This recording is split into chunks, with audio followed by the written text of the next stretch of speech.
Apa kabar Wong Kita Galo? Selamat berjumpa kembali dalam program berita seputar Ayu Sumsel.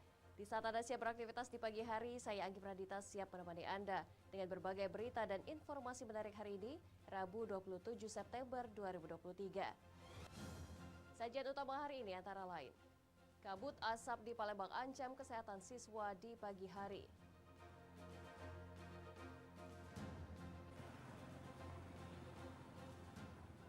90% reklame di Oku tanpa izin resmi.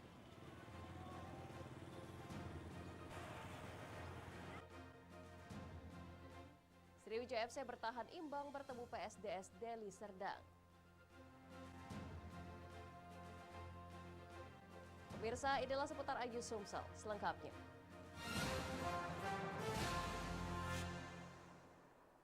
Kita awali informasi pertama pagi ini pemirsa. Dampak karhutlah yang melanda di beberapa titik di wilayah Sumatera Selatan seperti Ogan Ilir dan Ogan Komering Ilir.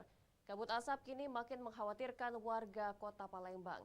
Aktivitas sekolah di tengah kepungan kabut asap kini kian membahayakan pernafasan pada anak-anak sekolah. Aktivitas masyarakat Kota Palembang kini merasa terganggu akibat kabut asap yang saat ini masih menyelimuti Sumatera Selatan, khususnya Kota Palembang. Terjadinya kabut asap saat ini lantaran masih adanya beberapa titik terbakarnya lahan di beberapa wilayah di Sumatera Selatan. Sementara masyarakat Kota Palembang mengeluhkan kabut asap yang saat ini masih menyelimuti Kota Palembang sehingga warga yang akan beraktivitas terganggu pernafasannya. Mirisnya lagi, di tengah kepungan kabut asap yang makin pekat membuat aktivitas siswa sekolah kian mengkhawatirkan para siswa-siswa sekolah saat menjalankan aktivitasnya di tengah kepungan kabut asap. Tambah tebal ya? Jadi aktivitas kita terganggu tak pagi ini dengan tebalan kabut asap ini? Harus pakai masker ya? Ya. Apa harapan itu Pak untuk pemerintah kita ke depan? Lebih bersih lah udara kira-kira ini. Warga berharap agar kabut asap tersebut segera berakhir. Untuk para oknum yang melakukan pembakaran lahan dengan sengaja, semoga segera dilakukan penangkapan dan diproses secara hukum oleh pihak berwajib. Dari Palembang, Muhammad David, iNews melaporkan. Sementara itu ditiup angin kencang, rumah warga yang berada di Jalan Triton, Kecamatan Pasar 1, Muara Enim, nyaris dilahap si jago merah yang membakar lahan kosong di belakang rumah. Kebakaran hutan dan lahan kembali terjadi di wilayah Muara Enim. Kali ini api membakar lahan seluas 2 hektar yang berada di Jalan Triton, Kelurahan Pasar 1, Muara Enim. Api pertama kali diketahui warga yang berada tidak jauh dari lokasi api. Dengan peralatan seadanya, warga mencoba memadamkan api sembari menunggu bantuan petugas pemadam datang ke lokasi. Petugas yang mendapatkan informasi langsung ke lapangan untuk memadamkan api menggunakan mobil pemadam.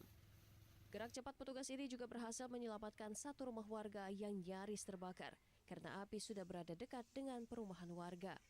Api berhasil dipadamkan petugas setelah berjibaku memadamkan api sekitar 1 jam lebih. Mobil pemadam kebakaran sempat 2 kali mengambil air untuk memadamkan api. Belum diketahui pasti penyebab kebakaran, namun memang kondisi lahan saat ini kering dan berpotensi terjadi kebakaran. Tadi aku mau ke rumah, kita kebakaran juga. Lalu balik sini. Itu ya. Kita datanglah besarnya api ya. Nah, apa aku besar api lagi sini ya. Kami sampai lagi api lagi sini. Itu ya. Ini bilang sini api sini. Tahu tak ini asal api Pak? Asal api tak tahu gitu anak anak ikan ngari tak tahu gitu. Laporan dari masyarakat dan kami segera menuju ke lokasi. Saat ini kami sedang melaksanakan pemadaman oleh rekan-rekan saya dari Damkar, BPBD, Kabupaten Muara Enim. Dari Muara Enim, Edwin Syahsatria, iNews melaporkan. Pemirsa, mewujudkan ketahanan pangan di desa agar lebih mandiri, pemerintah desa Pelawi, Kecamatan Buairawan, Ogan Komering Ulu Selatan, membagikan bibit jagung dan racun hama ke ratusan warga meski suasana saat ini sedang dilanda kemarau.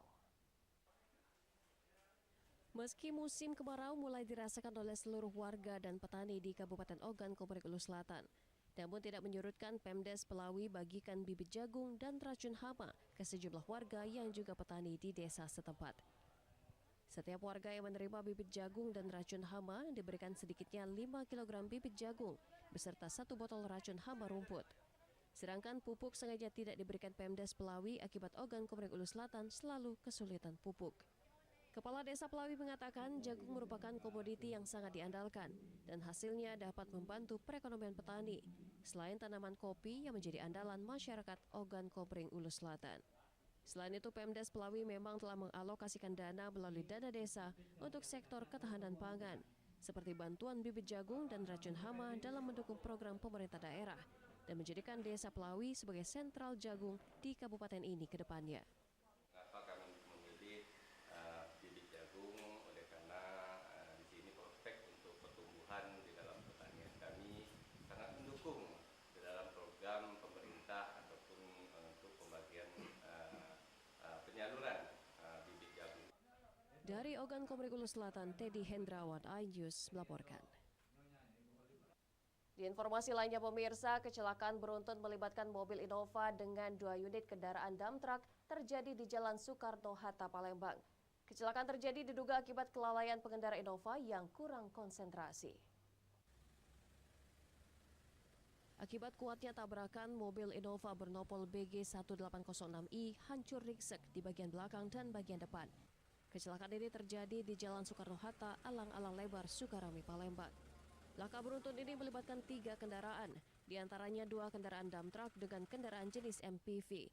Kejadian bermula saat Innova melaju kencang dari arah Simpang Macan Lindungan mengarah Simpang Alang-alang lebar Palembang. Ketika hendak mendahului dump truck warna kuning bernopol BG8470UH dari sisi kiri, tiba-tiba di depannya ada kendaraan dump truck warna hijau bernopol BG8493UW. Kecelakaan tak terhindarkan sehingga Innova menabrak belakang kanan dump truck berwarna hijau. Rizky, saksi mata, mengatakan Innova langsung menabrak belakang dump truck bermuatan tanah hingga berputar dan mengenai dump truck lainnya. Segitu tadi pas kejadian lagi di mana, Kak? Di belakang mobilnya, Kak. Kakak naik apa nih? Hah? Naik motor. Naik motor. Seperti apa tadi kejadiannya, Kak? Ngebut, Kak, yang Innova Ribbon ini. Terus? Ngebut. Aku belakang mobil dumper itu. Yang bawa tanah ini. Iya, yang bawa tadi. Terus? Nyamper di mobil yang belakang ini. Jadi sempat muter ini, terbalik ya? Iya, sempat muter. Kadit Gakum Polrestabes Palembang menjelaskan, laka disebabkan pengemudi Innova kurang konsentrasi. Berusaha mengerem tetapi tidak sempat lagi. Beruntung 2 orang korban dari pengendara serta penumpang Innova hanya mengalami luka ringan lecet di bagian kepala serta tangan. Untuk sementara kondisi korban luka lecet. Luka ringan, jadi luka lecet di bagian kepala dan tangan. Di rumah sakit mana nih? Rumah sakit RSMH, tapi bagian cabangnya klinik. Dukanya apa nih? Ngantuk atau apa nih? Dia itu mungkin konsentrasi kurang. Tidak ada korban jiwa dalam kecelakaan ini, namun mobil Innova mengalami kerusakan berat. Polisi sudah mengamankan ketiga kendaraan yang dijadikan barang bukti, sedangkan kedua pengendara dump truck saat ini masih dimintai keterangan lebih lanjut. Dari Palembang, Firdaus, iNews melaporkan. Pemirsa, tak kurang dari 24 jam perampokan di minimarket Desa Lubuk Rukam, Kabupaten Ogan Komering Ulu terungkap. 1 dari 3 pelaku berhasil diciduk tim Resmob Singa Ogan Polres Oku di rumahnya. Tersangka tidak lain pemuda di desa itu sendiri. Dedek Fernando, pemuda berusia 19 tahun, warga Desa Lubuk Rukam, Kecamatan Peninjauan, Ogan Komering Ulu, disergap tim Resmob Singa Ogan Polres Oku. Pelaku ditangkap lantaran diduga terlibat aksi perampokan di minimarket di desanya sendiri dengan menggasak uang Rp20.400.000 dan puluhan bungkus rokok. Pelaku bersama kedua rekannya yang masih buron melakukan aksinya dengan menodongkan senjata tajam. Modus yang dilakukan saat petugas minimarket hendak tutup buku dan toko sekitar pukul 11 malam. Dari hasil penyelidikan polisi, aksi mereka diawali saat itu Dedek sedang nongkrong bersama teman-temannya. Lalu datanglah kedua pelaku yang masih DPO berinisial WA dan AN dan mengajak merampok minimarket di desa mereka. Lalu tersangka mengambil senjata tajam jenis pisau di rumahnya. Ketika tersangka memantau lokasi dan saat petugas minimarket hendak menutup toko, ketiga pelaku langsung masuk dan mengancam petugas minimarket. Ketiga pelaku lalu berbagi uang hasil rampokan di pondok tengah hutan di desa mereka. Masing-masing otak pelaku, WW dan Dedek mendapatkan bagian Rp5.300.000, sementara satu tersangka AN mendapat jatah uang Rp500.000. Modus, pelaku langsung mendobrak pintu Indomaret pada saat korban 2 orang sedang akan tutup buku. Kemudian pelaku menodongkan parang langsung bereaksi melakukan perampokan ke Indomaret tersebut. Pelaku langsung menodongkan korban untuk membuka pintu berangkas dan mengambil uang yang lebih kurang 20. Saat ini tersangka diamankan bersama barang bukti jaket berwarna hijau dengan penutup kepala, uang tunai sebesar Rp3.800.000 serta 2 bungkus rokok sisa perampokan. Dari Ogan Komering Ulu, Widori Agustino, iNews melaporkan. 90% reklame di Oku tidak memiliki izin resmi. Saksikan beritanya sesaat lagi.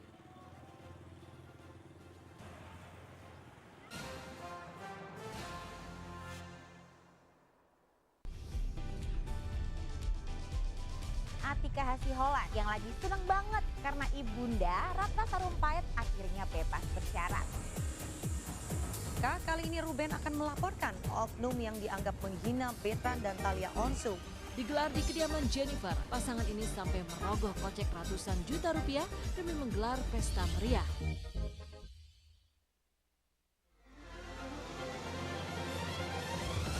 Tim gabungan kembali mengevakuasi korban kecelakaan bus Wijaya. Pemirsa, polisi akan mengumumkan hasil uji balistik penembakan gedung DPR. Pemirsa, razia minuman keras di Tangerang, Banten diwarnai kejar-kejaran polisi dan beberapa pemuda mabuk.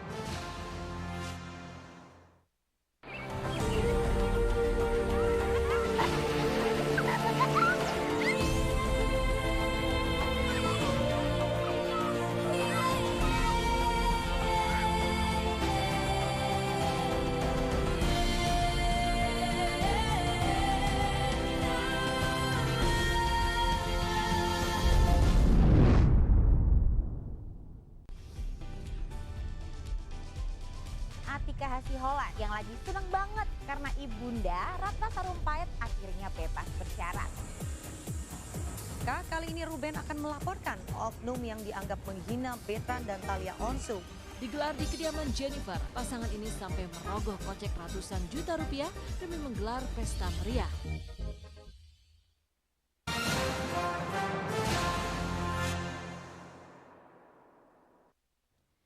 Pemirsa, terima kasih Anda masih bersama kami. Beberapa peraturan daerah Ogan Komering Ulu dinilai mandul seperti Perda IMB serta tentang reklame.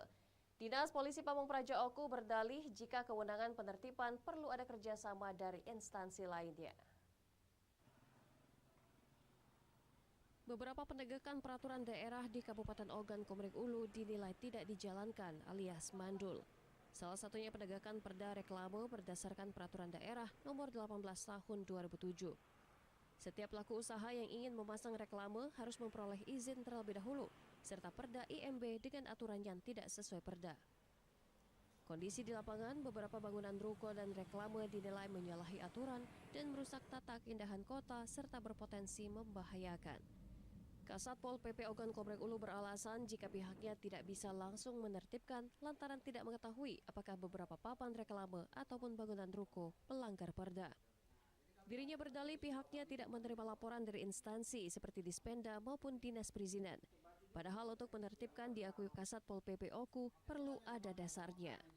Ada akses untuk nyingkok mana yang sudah mengeluarkan izin, bukan reklame baik. Termasuk izin bangunan yang bangun-bangun sekarang ini. Kan begitu ada masalah, masyarakat komplain baru begitu melapornya masyarakat. Jadi kalau mau kasih perizinan, tolong kami video akses. Mana yang sudah izin, walaupun sudah online, kamu pasti punya akses nama perizinan kan? Tembus ke di kami, sampai sekarang belum dikasih oleh mereka itu. Bukan reklame baik. Perizinan bangunan juga, yang gedung segala macam ini kan aku minta sama perizinan. Beberapa dinas terkait saat dikonfirmasi terkesan saling lempar terkait penegakan perda serta kontribusi bagi Oku. Dinas Penanaman Modal dan Pelayanan Terpadu Satu Pintu DPMP-TSP Kabupaten Ogan Komering Ulu mencatat bahwa hingga saat ini sekitar 90% reklame di wilayah yang dikenal sebagai Bumi Sebimbing Sekundang ini beroperasi tanpa izin. Dari Ogan Komering Ulu, Widori Agustino, iNews melaporkan. Warga yang tergabung dalam kelompok petani plasma memblokir jalan dan menyegel kantor PT Swadaya Indopalma. Penutupan ini dilakukan karena warga kesal ke perusahaan yang ingkar janji untuk pembayaran hasil panen plasma. Puluhan warga Sungai Renggit dan Tanjung Lago yang tergabung dalam kelompok Tani Plasma memblokir beberapa titik jalan milik PT Swadaya Indo Palma atau SIP. Warga menuntut agar perusahaan tidak ingkar janji dan selalu mengulur waktu untuk memberikan dana kompensasi hasil panen sawit plasma. Tidak hanya pemblokiran jalan, warga juga menyegel kantor PT SIP yang berada di lokasi. Warga yang meminta keadilan terhadap PT Swadaya Indo Palma menuntut hak plasma seluas 3.500 hektar agar segera diselesaikan sesuai perjanjian yang dibuat oleh Ketua Koperasi Indo Plasma Bersaudara, karena masyarakat hanya diberikan janji oleh perusahaan. Hingga saat ini pihak perusahaan belum memberikan titik terang terhadap perjanjian yang dibuat. Kasih waktu 1 bulan itu. 1 bulan sudah molor sampai kami beri waktu tanggal 20. Belum ada kejelasan, masih molor lagi. Makanya kami mengambil tindakan ini supaya ini bukan apa-apa, supaya lebih selesai, lebih jelas untuk kedepannya nanti. Sementara dari pihak perusahaan belum bisa memberikan jawaban karena masih menunggu perintah dari pusat. Bila tidak memberikan tanggapan, masyarakat akan melakukan aksi pengambilan alih lahan plasma. Bahkan akan memetik buah sawit sendiri dan akan mengelola lahan plasma sendiri tanpa melibatkan perusahaan. Dari Banyu-Asin, Ahmad Syaiful, iNews melaporkan. Di informasi olahraga pemirsa, PSDS Deli Serdang bermain imbang 2-2 saat menjamu Sriwijaya FC pada laga lanjutan Liga 2 Indonesia Grup 1 yang digelar di Stadion Baharudin Siregar, Lubuk Pakam. Pelatih Sriwijaya FC cukup puas dengan hasil ini dan memuji kinerja anak asuhnya. Pelatih Sriwijaya FC Yusuf Prasetyo cukup puas dengan hasil yang diraih timnya. Menurutnya anak-anak telah berjuang dengan keras, bahkan Sriwijaya FC sempat memimpin. Laskar Wongkito bermain lepas dan tak ada strategi khusus menjalani laga melawan tuan rumah. PSDS Deli Serdang unggul lebih dahulu pada menit ke-67 melalui tendangan bebas Bima Lesmana. Tendangan Bima sempat ditepis kiper Sriwijaya Rudi Endrajak, namun bola tetap melaju ke dalam gawang. Gol balasan Sriwijaya FC tercipta pada menit ke-81 melalui tendangan bebas yang dilakukan Irwanto Bajo. Berselang 1 menit kemudian, Sriwijaya berbalik unggul lewat gol Ali Koroy. PSDS menyamakan kedudukan lewat gol Noriki Takada pada menit ke-86. Sulit memang, lapangan licin, lalu ada beberapa momen yang akhirnya jadi gol ya, itu normal. Ya pada akhirnya ya saya berterima kasih dengan kerja keras pemain. Dengan hasil ini kita patut syukuri karena memang ya udah unggul, lalu ada satu orang yang nggak press, semua orang melihat akhirnya deplay dan terjadi gol. Ya. Tapi sekali lagi saya apresiasi seluruh kerja keras pemain dalam 90 menit di pertandingan hari ini. PSDS menempati posisi kedua klasemen grup 1 dengan nilai 4 dari 3 laga. Sriwijaya FC persis di bawahnya dengan nilai sama tapi kalah selisih gol. Dari Palembang, Bambang Irawan, iNews melaporkan. Pemirsa, demikian sajian seputar iNews Sumsel hari ini. Terus saksikan program seputar iNews Sumsel setiap Senin hingga Rabu pukul 5.30 pagi waktu Indonesia Barat. Saya Anggi Pradita, sampai jumpa.